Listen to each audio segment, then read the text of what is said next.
Hello guys, and welcome back to a brand new video here on the channel. My name is James, and today we're going to go ahead and sit down and talk to you guys about the latest news in regards to Reading Football Club.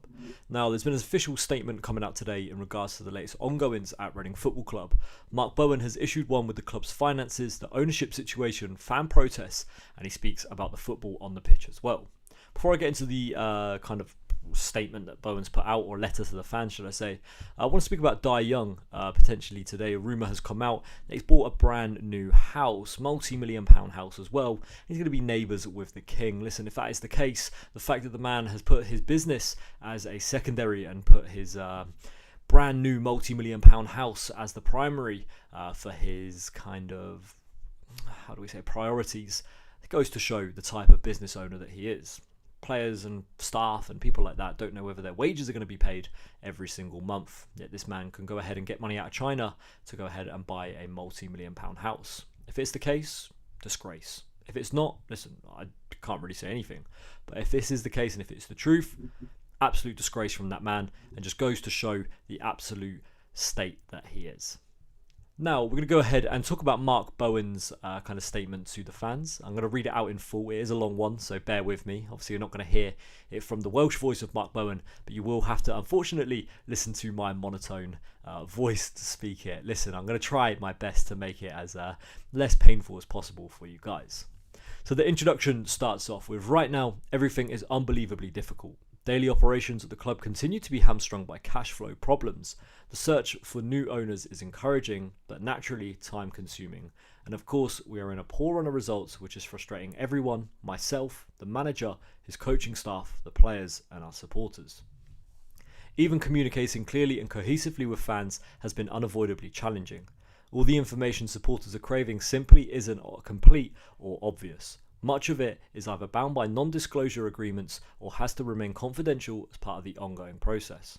We have tried to keep fans as informed as possible, and while it might not provide the clarity everyone is desperate for, I felt it was important to tell you, our fans, as much as I am able.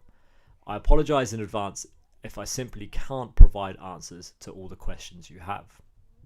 First subheading is the finances. Last week, sufficient funds arrived from China to satisfy the month's wage bill, which was paid in full to all players and staff on time, as they have been since an administrative banking issue outside of the club's control caused a minor delay in wage payment to a very small number of employees at the end of April. This week, owner Mr. Dai also provided the funds to clear the outstanding debts owed to HMRC, resulting in the withdrawal of the winding up petition and again clearing our embargo status with the EFL. However, I know these are not achievements to boast about, and financial funding remains an ongoing concern and complication across the club. Staff in every department deserve huge praise for going above and beyond in helping the club jump every hurdle that presents itself. So I'd like to personally thank everyone who represents Reading Football Club with admirable fortitude. Obviously, the finances is still an ongoing issue for everyone at the club. It's a little bit worrying to hear, obviously, that it's an issue. Obviously, we know that he can get multi-million pounds out of China to buy houses, but to be able to fund the club, he finds that difficult still. There was also a rumour coming out today that Reading are making a loss of $600,000 a week. Can imagine though, for Dai Young, to play devil's advocate, it's not nice losing 600 grand a week, right? The next heading is the ownership. As we made it clear in recent club statements, Mr. Dai is seeking external investment to alleviate some of these issues for some time, and he is actively seeking to sell the club to new owners. The process of unearthing creditable buyers and then engaging with those parties by supplying them with the detailed level of information to openly inform bids remains ongoing. With the help of senior management at the club and the vast experience of former CEO Nigel Howe, the process has gained focus and picked up even more momentum in recent weeks. Now, that's a positive, obviously, to hear that Nigel Howe is potentially there to help create a sale of the club. Also sounds like momentum has picked up in recent weeks, which again is just good for the club. Next topic is the sale of the club. We're in constant discussion, negotiation and engagement with a number of encouraging individuals who we believe are all capable of making viable takeover bids. The nature of these negotiations, the structure of these potential bids, and the identity of the individuals plainly has to remain private for legal reasons and for the benefit of the successful sale of the club. It also It is also very difficult to speculate on the timescales involved, but I am very positive that this process is now nearing a much needed conclusion. Again, a very positive sign here in that he thinks it's going to be close towards an end. Which, listen, if the light is near the end of the tunnel, if it is Christmas time, it'll be the perfect Christmas and birthday present for Reading Football Club and for all the fans. Do I think it's going to happen anytime soon? No. I am a little bit wary still of what's going on. Is it going to be Mike Ashley? Is he close to potentially buying the club? There's been rumours as well that there's been a few surprise individuals that potentially could be buying the club. Jamie Hodder, someone who is quite trusted really with his sources of where he gets stuff from inside the club. He said that there's been a few potential people that people won't expect to try and buy the club. So some positives I think are coming out of this. And it sounds like it potentially could be garnering a sale soon. The next heading is our punishments. So with the payment of the outstanding HMRC debts, we are currently not under embargo. So we are again able to sign players and offer new deals to existing squad members. However, we do remain under restriction, which will continue to limit us in our transfer activity. For the next 3 transfer windows, we will not be able to pay any kind of transfer fee, loan fee or compensation fee. These restrictions will seriously impact recruitment, but we are used to it. The club have been working within similar limitations for more than 4 years now. In terms of points deductions, we currently have no suspended points penalties hanging over us. However, we have been referred to a disciplinary commission regarding the late payments to HMRC, which cumulatively exceed a 30-day threshold. With a hearing set for later this month, we are actively working with our legal representatives to prepare the club's case. No precedent has been set for these rule breaches, so I can't responsibly tell supporters what to expect from the outcome of that hearing. To me, it sounds like there could be a potential another points deduction, obviously, for the HMRC debts. I don't think HMRC are in a position to be able to give Reading points deductions because they aren't the EFL governing body. So I don't believe that's something that we should be massively worried about. Obviously, the next 3 transfer windows, Reading aren't able to pay any type of loan fee, transfer fee or compensation fee. So the compensation fee part of it will be for players under the age of 21 that we get on free transfers. The loan fee obviously is fees for loans, and transfer fees is obviously to buy players from other clubs. Listen, it's a little bit disappointing, but we all knew that it was going to happen. The fact that we're now able to offer new contracts to existing squad players shows to me that's probably something that they're looking to do. I think the likes of John Clark, is someone that they potentially might be looking to tie down again. He recently made like a cryptic tweet. I think Nelson Abbey as well is someone Reading will be desperately looking to keep hold of. Let's be honest, he's probably going to be an England under-21 international very soon, and in my opinion, is the best player in the squad right now. Contract runs out at the end of the season. I don't want it to be another Omar Richards, John Swift type of deal where we lose another great player on a free transfer. Josh Lauren, Andy Rinamosa, at the time Hal Robson-Kanu. Look, the list goes on and on and on. I don't want him to be another one added to that list. The next topic is the football. Everyone will be aware of our current league position. Everyone will be concerned with our recent run of results. Rightly so, I am no different. But I urge everyone to remember the context behind our league placing and the consistency in our performance levels, and understand that we have had to endure points deductions and the threat of more. We have had to operate with our hands firmly tied behind our backs in a very small shop window in the transfer market, and as a result we have built a very young but very talented squad.